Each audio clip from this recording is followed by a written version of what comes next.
Assalamualaikum warahmatullahi wabarakatuh. Perkenalkan, nama saya Indus Effendi dengan NPM 24550006. Saya akan menjelaskan tentang organisasi dan komputer.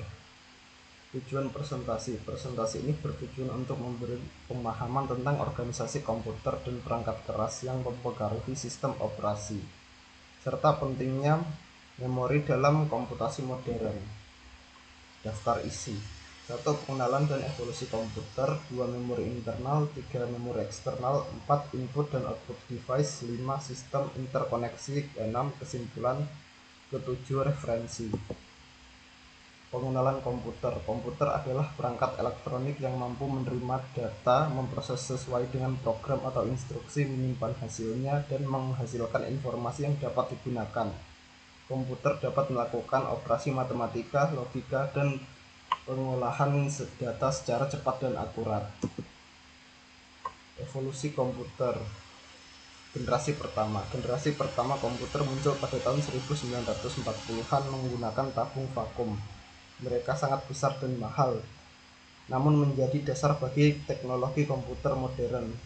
Generasi kedua komputer tahun 1950 sampai 1960 memperkenalkan transistor, menggantikan tabung vakum. Ini membuat komputer lebih kecil, lebih cepat, dan lebih hemat energi, membuka jalan bagi penggunaan komersial.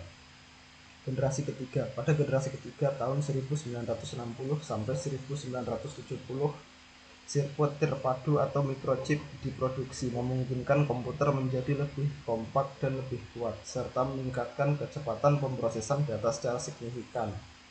Generasi keempat tahun 1970 hingga kini melibatkan mikroprosesor, mengintegrasikan semua fungsi CPU ke dalam satu chip. Ini memicu revolusi komputer pribadi dan teknologi yang lebih terjangkau. Saat ini komputer modern tahun 2020-an menggunakan teknologi canggih seperti kecerdasan buatan dan komputasi awan. Ini meningkatkan kemampuan dan aplikasi komputer dalam berbagai aspek kehidupan kita. Generasi komputer, perubahan teknologi utama. Evolusi teknologi dari generasi ke generasi. Setiap generasi komputer telah membawa perubahan teknologi signifikan seperti tabung vakum, transistor, dan microchip yang telah mendefinisikan kemajuan dalam komputasi dan efisiensi. Memori internal, peran dan jenis memori komputer. 1. RAM. RAM atau Random Access Memory adalah memori sementara yang digunakan komputer untuk menyimpan data aktif dan data aplikasi yang sedang dijalankan, memungkinkan akses cepat dan efisien. ROM atau Read Only Memory adalah jenis memori permanen yang menyimpan data dan instruksi penting seperti firmware yang tidak dapat diubah atau dihapus oleh pengguna. Yang ketiga, cache adalah memori berkecepatan tinggi yang menyimpan data sementara untuk akses lebih cepat oleh CPU, meningkatkan performa sistem dengan mengurangi waktu yang dibutuhkan untuk mengambil data dari RAM. Random Access Memory dibedakan menjadi 3, yaitu fungsi RAM, tipe RAM, dan kapasitas RAM. RAM menyimpan data sementara, memberikan akses ke aplikasi dan proses yang sedang aktif. Yang kedua, tipe RAM. Berbagai jenis RAM meliputi SDRAM, DDR-RAM, dan DRAM yang masing-masing memiliki karakteristik kinerja unik. Yang ketiga, kapasitas RAM. Kapasitas RAM mempengaruhi kemampuan multitasking, menentukan beberapa banyak aplikasi yang dapat dijalankan secara bersamaan. Selanjutnya ada Read Only Memory atau memori yang hanya membaca data. Ini dibedakan menjadi 3 juga, yaitu ROM, RAM, dan cache. Berikutnya perbandingan HDD dan SSD. Hard disk drive menggunakan penyimpanan magnetik dengan piringan berputar untuk menyimpan data digital. Kapasitas besar tersedia hingga 20 tera untuk penggunaan umum. Ekonomis, harga per giga lebih terjangkau.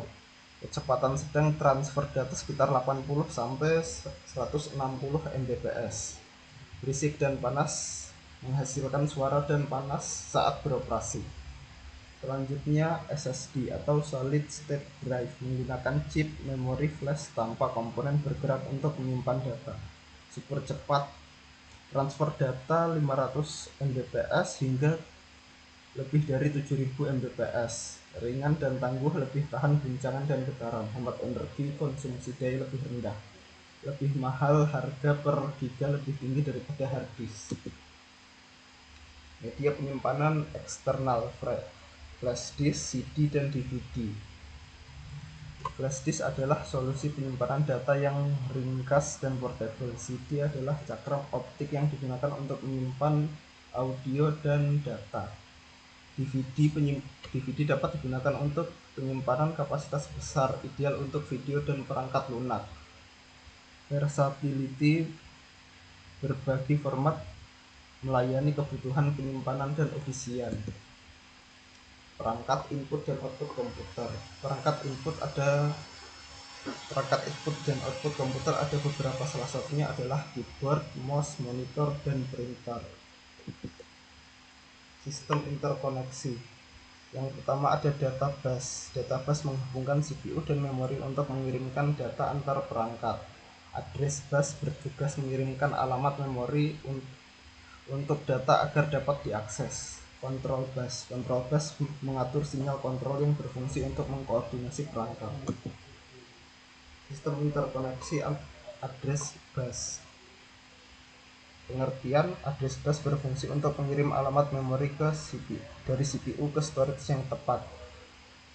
Fungsionalitas: mengatur komunikasi antar komponen, memastikan data dikirim ke lokasi yang benar dan efisien. Pentingnya untuk memastikan sistem komputer berfungsi dengan baik dalam pengolahan informasi. Kesimpulannya, evolusi komputer telah berevolusi melalui 5 generasi, dari tabung vakum besar, transistor, mikroprosesor, hingga era AI dan komputasi paralel, menunjukkan kemajuan signifikan dalam ukuran, kecepatan, dan kemampuan. Memori komputer. Hierarki memori komputer menunjukkan trade-off antara kecepatan dan kapasitas. Memori internal atau HDD ROM cache register menyediakan akses cepat untuk operasi, sementara memori eksternal HDD, SSD, flash drive, CD, DVD menyediakan penyimpanan permanen dengan kapasitas lebih besar. Perangkat I/O. Perangkat input, keyboard, mouse, scanner, dan output monitor, printer, speaker merupakan jembatan interaksi antar manusia dan komputer, memungkinkan komunikasi data dari luar ke dalam sistem dan sebaliknya. Sistem interkoneksi. Bus sistem, data bus, address bus, control bus berperan vital dalam jalur komunikasi, menghubungkan CPU, memori, dan perangkat I/O untuk memungkinkan pertukaran data dari sinyal kendali antar komponen. Daftar pustaka. Ini adalah daftar pustaka dari materi yang sebelumnya saya jelaskan.